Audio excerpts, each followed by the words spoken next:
بتجيلنا أسئلة كتير على البيج من كل أنحاء العالم. قررنا النهاردة نعمل فيديو نرد على 4 أسئلة منهم. أول سؤال من هدى من مصر: ازاي تختار الزيت المناسب لبشرتك؟ خليني أجاوبك باختصار. البشرة بتنقسم ل3 أنواع: جافة وعادية ودهنية. لو جافة لازم نستخدم زيوت تكون جزيئاتها كبيرة علشان توازن جفاف هذه البشرة. لو عادية يبقى ميديوم سايز، وسايز ده مش حجم الجزيئات، يعني تكون سريعة الامتصاص نوعا ما. أما لو البشرة دهنية لازم تكون زيوت جزيئاتها صغيرة جدا، وده معناه سريعة الامتصاص. فهرشح لك لو بشرتك جافة زيت جوز الهند، لو بشرتك عادية زيت الجوجوبا، لو بشرتك دهنية زيت الأرجان. ميادة from Australia: how can I use the essential oils? G'day Mayada, how you doing? Well, essential oils are super easy to use. You can put a few drops in a diffuser to make your space smell nice. And also,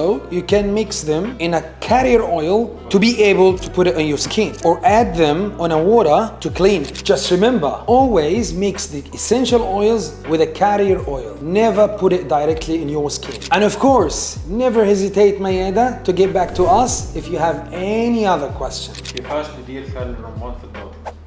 بقيت تعرف تتكلم جزائري يا اسمك. وش راكي فدوى؟ لاباس؟ اوكي فدوى، كي تحبي تجي تديري الخل في الدار، اذا كان العنب، الرمان، التفاح، دوك نشرح لك نقول لك واش ديري سوا.